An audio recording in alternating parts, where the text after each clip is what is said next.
The call came on a quiet evening, its suddenness breaking the tranquility of my world. "We need to have a family meeting," my parents' voices echoed over the phone. Their words, formal and clipped, stirred something inside me. Family meetings weren't normal. They were reserved for big things, serious talks that only happened when something was amiss. My mind raced.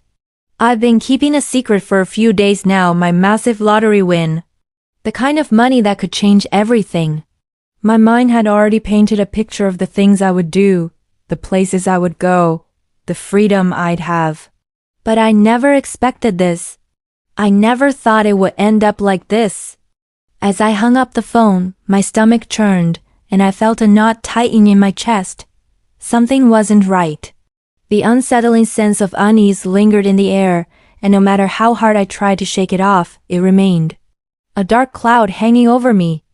I walked into the dining room later that evening, dreading what I was about to face. My parents, my two siblings, were sitting at the table. My mother's forced smile couldn't hide the anxiety in her eyes. My father sat rigidly, his hands folded in front of him. The atmosphere was cold, distant, unnatural. I took my seat at the table, every instinct in me telling me to speak, to ask what this was about, but something held me back. The silence grew heavy as my father cleared his throat. His eyes briefly flickered toward my mother before he spoke. "We need to talk about the lottery money," he said, his voice flat, devoid of any warmth. It struck me like a slap in the face. What had once been an exciting, life-altering fortune had now become a topic of cold calculation. There was no excitement, no joy in his words, just expectation. The sting of that realization hit me immediately. I had never seen my father like this before. This was not the man who used to play catch with me in the backyard or sit me down to teach me about life. This man was a stranger, someone I could barely recognize. I turned to look at my mother, hoping for some comfort, some sign that maybe this was just a misunderstanding. But her eyes told a different story. They gleamed with something I hadn't noticed before. It was subtle, but unmistakable, greed. My heart sank as the truth slowly began to dawn on me. "We've been through a lot together, son," my father continued, his voice steady, but there was an edge to it now. "This money, it could change things for the better. But if we don't handle it right, it could tear us apart."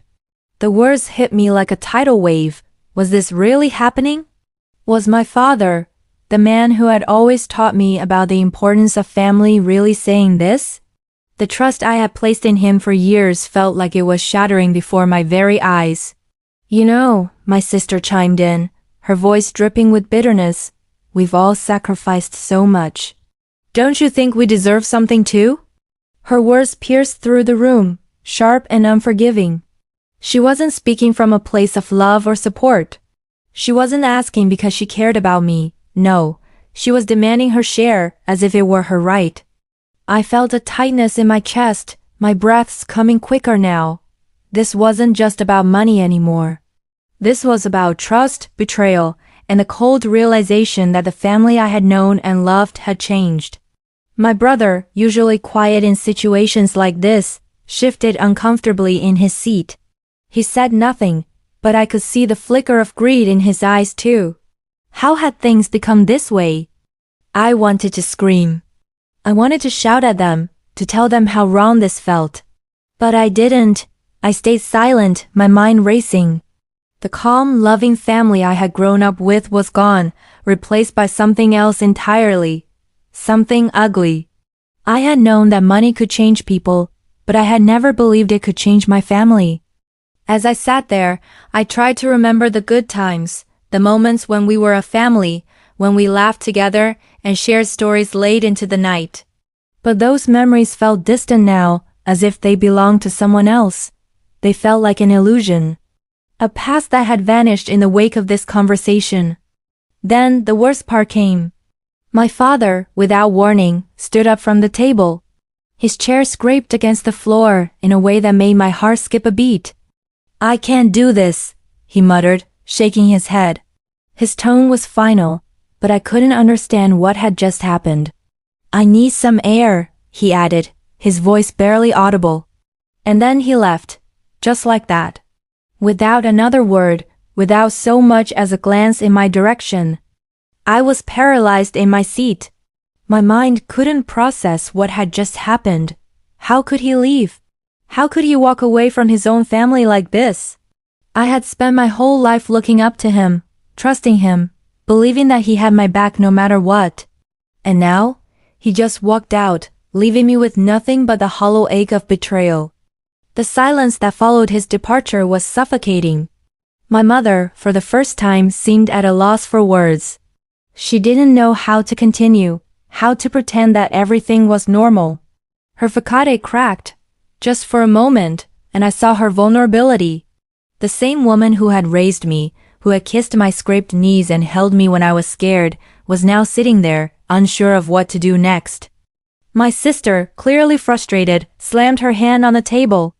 "This is ridiculous. He can't just walk away like that. This is our future we're talking about." But it wasn't just about money anymore. It was about everything I had believed to be true about my family. The foundation that I had built my whole life upon was crumbling piece by piece. And all for what? A lottery ticket? I wanted to lash out. I wanted to scream, to throw the truth in their faces, but I didn't. I kept it inside, buried deep, because I knew that once I started, there would be no stopping the flood. I wasn't sure if I was angry at them or at myself for being so naive, for trusting them so blindly. But in that moment, as I sat there alone, with the remnants of what used to be my family surrounding me, something else began to stir deep inside. A feeling I hadn't anticipated. It was cold, calculated. It was revenge. I didn't know how or when, but I knew one thing for certain. I was going to take back control. They wanted to tear me down? Fine. Let them think they could manipulate me, take what was mine. But they would regret it. Every single one of them would regret underestimating me. The thoughts swirled in my mind, each one darker than the last. I could feel the shift within me, the change from a person who had been taken advantage of, to someone who was finally ready to take matters into their own hands. The weight of the situation settled on my shoulders, and with it, the realization that this wasn't just a family fight anymore. It was a battle for my dignity, my worth, and my future. I closed my eyes for a moment, breathing deeply, trying to steady myself. I needed to plan. I needed to make them see what they had done, but for now I would wait. I would wait until the time was right. The last thing I felt was the heaviness of my heart, grief for what was lost, rage for what had been taken, and an unshakable resolve that I would make them pay. And, as the night stretched on, I knew one thing for certain. This was just the beginning. The days that followed were a blur. A suffocating haze of emotions I couldn't escape, no matter how much I tried to bury them beneath the surface. Each day, I woke up with a gnawing feeling in my stomach, like something had been ripped from me, something vital, something that could never be replaced. It was a feeling of betrayal, deep, searing, and raw, and it consumed me from the inside out. My father's sudden departure that night still echoed in my mind, the sound of his chair scraping across the floor like a death knell, marking the moment that everything shifted. The man I had looked up to for my entire life, the one who had always been there when I needed him, had left me in the dust without a second thought. It was as if the years of love, sacrifice, and trust meant nothing. He didn't even care enough to explain himself. I couldn't stop thinking about the way he had walked out of that room, his back turned to me as he strode out the door, leaving me behind with nothing but the cold emptiness of his absence. What had happened to him, to us, to the family I once knew? Memories came flooding back, snapshots of childhood. My father's warm laugh as he told me stories by the fireplace, his arms around me when I was scared of the dark, his advice on how to be a man, how to stand up for myself. Those were the moments I cherished, the ones that had shaped me, the ones that had built the bond between us. But now, in the wake of his betrayal, those memories felt like they belonged to a different life. A life that had been erased in an instant. I remember the day I had learned that I'd won the lottery. The moment I first saw the numbers on the screen, the excitement that surged through me. I was overwhelmed with joy. I was going to share this with my family. They had always been there for me, right? They deserved a piece of my happiness. It was supposed to be a new beginning for all of us, a chance to leave behind the struggles, the sacrifices, and the hard times. But what was I left with? A shattered family and a heavy weight of deception. As I sat in my room that night, staring at the ticket, the weight of my decision to tell them began to settle in. I thought I was doing the right thing, but now I realized I had been blind. I had trusted the wrong people. The thought of my own flesh and blood calculating how to take advantage of me, how to manipulate me, felt like a betrayal of the deepest kind. I wasn't sure who to trust anymore. The sharp contrast between my memories and the present reality was almost too much to bear. There had been a time when I thought my family was a fortress strong, unshakable, built on love and loyalty. Now it felt more like a house of cards, fragile and ready to collapse at the slightest push. My father's absence only reinforced that truth. My mind raced in the quiet of the night, my thoughts spiraling, trying to make sense of everything. What had happened? How had my family, my own flesh and blood, become so consumed by greed? I couldn't believe how quickly things had turned from joy to dread. I had given them everything, and they had taken it all. But it wasn't just about the money anymore, it was about how they had manipulated me, how they had made me feel small, insignificant, as though my worth was tied to the fortune I could provide for them. The betrayal cut deeper with each passing day. I began to notice the subtle shifts in their behavior, the way they started to treat me differently. My mother's once warm smile now seemed strained, her eyes constantly searching for some sign of weakness, some way to get more from me. She would try to hide it, but I could see it. And then there was my sister. She'd always been a little entitled, but now, every conversation seemed to revolve around money, what she thought she deserved, what she thought I owed her. It was suffocating. Every word felt like a demand, a push for more, for something they hadn't earned. And my brother? He stayed quiet, but I could see the glimmer of greed in his eyes. The subtle hints he would drop, the way he lingered around the subject of my winnings, always fishing for information, trying to get a sense of what I was thinking. What hurt the most was how they had played me. They were pretending to be concerned, pretending to care, but in reality, they were just waiting for me to crack. Waiting for me to give them what they wanted, and I had been too blind to see it. Too naive to understand that all their concern wasn't for me, it was for what I could give them. The truth began to eat away at me, gnawing at my soul. How could I have been so foolish? How could I have trusted them with everything, only to be met with nothing but manipulation and deceit? My mind replayed every conversation, every moment, every word they had said, and I could hear the lies beneath them. Their voices, once familiar and comforting, now felt foreign, hollow. I had been nothing more than a pawn in their game. It was then that something inside me started to shift. The anger that had been simmering beneath the surface began to boil over. The realization that they had used me, had taken advantage of my generosity, burned through me like fire. They had betrayed me in the worst way possible. And what hurt the most was that they hadn't even cared enough to hide it. I found myself lying awake at night, staring up at the ceiling, my mind worrying, planning, plotting. I had no choice but to get revenge. I couldn't let them get away with this. They had stolen my trust, and they would pay for it. But I wasn't just going to confront them, wasn't just going to scream at them. No, this had to be calculated. It had to be smart. They needed to feel the sting of their betrayal, but it needed to be on my terms. At first, I wasn't sure what I would do. The anger was consuming, blinding me, but then it started to take shape. I would play the game. I would give them what they wanted, but I would do it on my terms. I would let them think they had me cornered, that they had won. And then, when they least expected it, I would turn the tables.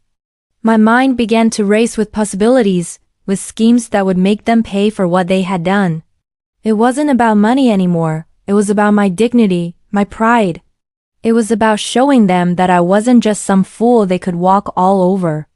They would see what it felt like to be deceived, to be manipulated. But even as I started to plan, I felt the weight of it all. The guilt, the regret. Was this who I had become? A person willing to tear apart everything I had once held dear, just to get back at them? The conflict within me was fierce. I had never thought of myself as someone who would seek revenge, let alone go to such lengths, but they had pushed me to this point. They had taken everything I trusted and twisted it into something ugly. I spent hours pacing my room, battling with myself. I could still hear my father's voice, still see his face as he walked out of the room that night. I could feel the sting of my mother's insincere concern, the weight of my sister's demands, the quiet longing in my brother's eyes. They had broken me, but they had also made me stronger. They had shown me who they really were, and now it was my turn to show them who I was. I was done being the victim. I was done being their pawn. As the days went on, the plan began to take shape in my mind. I would make them see the consequences of their actions, feel the weight of their deceit. It wouldn't be quick. It wouldn't be easy, but it would be satisfying. And when the time came, when I had everything in place, I would make them regret ever betraying me. The anger inside me was starting to subside, replaced by a cold, calculated determination. I would take back what was mine. I would make them see what it felt like to be deceived. But even as the plan took shape, I couldn't shake the feeling that I was losing something important. Was revenge worth losing everything? Was it worth the cost of my own soul? The weight of those questions pressed down on me as I sat in the silence of my room, the stillness settling in. I had made my decision. The plan was in motion. There was no turning back now.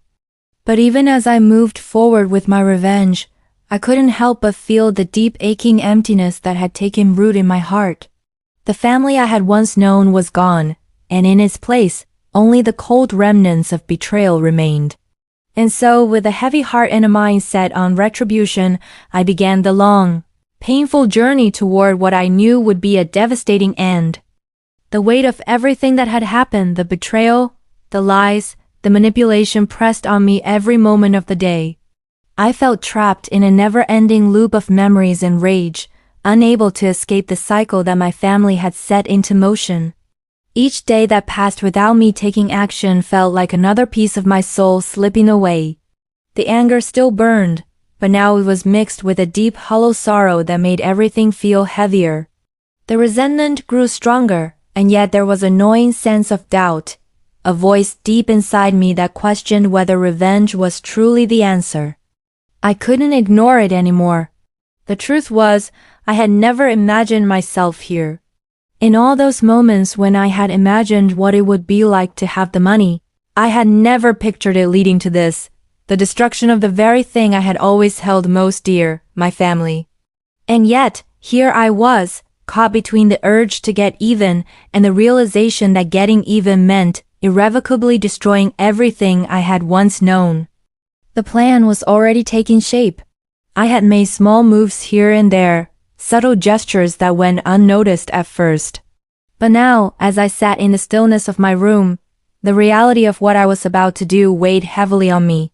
The manipulative smiles, the insincere concern, the blatant greed, they all haunted me now, urging me to continue. But at what cost? I closed my eyes, letting the memories wash over me. I remembered the way my father used to hold me close when I was a child, his rough hands gentle as he wiped away my tears. His voice had been the foundation of my childhood, his laughter echoing through the house like a warm embrace. I used to look up to him with admiration, with respect, with unwavering trust. But now, that image had been shattered. The man who had promised me everything was now the one who had turned his back on me when I needed him the most. The coldness of his absence that night, the way he walked out of that room without a second thought felt like a knife to the heart. How could he have done that? How could he have thrown away everything we had built together over the years for the sake of money? It didn't make sense. It still didn't make sense. And my mother, she had always been the emotional anchor of the family, the one who would listen when I needed to talk, the one who would hold me close when I felt lost. But now, I saw the subtle shift in her eyes, the way they lingered on the lottery money with an unsettling greed. It wasn't just about what was fair, about sharing in my good fortune, it was about how she could benefit from it. I could see it in the way her hands shook when she reached for the checkbook, in the way she manipulated every conversation to steer it toward the money. It was like she wasn't the same person anymore. I could no longer see her as the woman who had cared for me unconditionally. No, she had become just like the rest of them, consumed by the greed, the hunger for more. She wanted control. She wanted me to hand over my future to her, to let her decide how to spend my money, to let her manipulate me into thinking that I owed her everything. And then there was my sister. The most vocal of them all, the one who demanded more, who constantly calculated what she felt entitled to. The way she had stood at that table, eyes narrowed, voice sharp, demanding that I share what was rightfully mine, it left a bitter taste in my mouth. She had never cared about me as a person, never bothered to check on me when I was struggling. No, it had always been about what I could give her. And now that I had something valuable, she thought she could take it all without so much as a thank you. I could still hear her voice echoing in my head. Don't you think we deserve something too? The entitlement in her tone was maddening. They had all turned on me, and they didn't even try to hide it. Every time I thought about it, I felt a tightening in my chest, a pressure in my head, like a constant reminder that I was not just the victim of their greed, I was the victim of their manipulation, their lies. They had used me, and now they were trying to tear me apart from the inside. But I couldn't let them. I couldn't let them destroy me, destroy everything I had worked for, everything I had built. I wasn't going to stand by and let them take what was mine. The first stirrings of a plan began to take root in my mind, though I hesitated. I had always prided myself on being patient, on making decisions carefully. But now, there was no time for patience. The anger I had kept buried for so long had reached its breaking point. I couldn't pretend anymore. I couldn't live with this feeling of helplessness and betrayal. The idea of revenge had started as a vague thought, a fleeting emotion that I could almost ignore. But now, it had consumed me. I wasn't going to just sit back and let them win. I had to act. But as I considered my next steps, I found myself grappling with something deeper, a sense of guilt, a moral compass that still tried to hold me back. What was I becoming? Was this the person I wanted to be? The person who would go to any length to get back at those who had hurt me? The thought made my stomach churn, but deep down, I knew that they had crossed a line. They had pushed me to this point, and now they would pay for it. I spent hours thinking, mapping out the perfect plan. It had to be precise, it had to be subtle, and most importantly, it had to hurt. I needed them to feel the sting of betrayal the same way I had. But I didn't want to just punish them. I wanted to make them realize what they had done to me. I wanted them to understand the depth of their actions, the extent of their manipulation. I started with small moves, unnoticed actions that would eventually lead to bigger consequences. I began shifting assets, funneling money into accounts that they couldn't access. I put my winnings in places where they would never find them, where they would never get their hands on what was rightfully mine. But I didn't stop there. I wanted them to think they were getting what they wanted, to believe that I was just a fool who would give them everything. I knew that when they finally realized what was happening, it would be too late. The cold satisfaction that washed over me when I thought about it was addicting. I could feel myself slipping further away from the person I used to be, but I didn't care. The old me was dead. This new me, the one who would make them pay, was all that remained. The more I thought about it, the more I saw their faces, their greedy, expectant faces, and I knew that I was doing the right thing. This wasn't just revenge, this was justice. They had betrayed me, manipulated me, and now they would face the consequences. But then, in the quiet moments, when I was alone with my thoughts, I began to wonder if I was doing the right thing. What if I had become just like them? What if I was no better than the people I hated? The guilt started to creep back in, pulling at my conscience, trying to remind me of who I had once been. But I couldn't stop now. It was too late. I had made my decision. I had started down a path that I could never turn back from. And as I prepared to carry out my plan, I realized that I wasn't just seeking revenge anymore. I was seeking something more, something deeper. I was seeking closure, a way to reclaim what I had lost. I was seeking a way to rebuild myself, to rebuild my life without them in it. But even as I moved forward with my plan, a part of me deep inside was still hesitant, still questioning. And it was that hesitation that gnawed at me, that kept me awake at night, wondering if I had become the monster they had made me out to be. But there was no turning back now. The time for hesitation had passed. And so, with a heavy heart and a mind set on retribution, I took my first steps toward revenge, knowing that the journey ahead would be long and painful. But I also knew one thing for certain: they would never see it coming.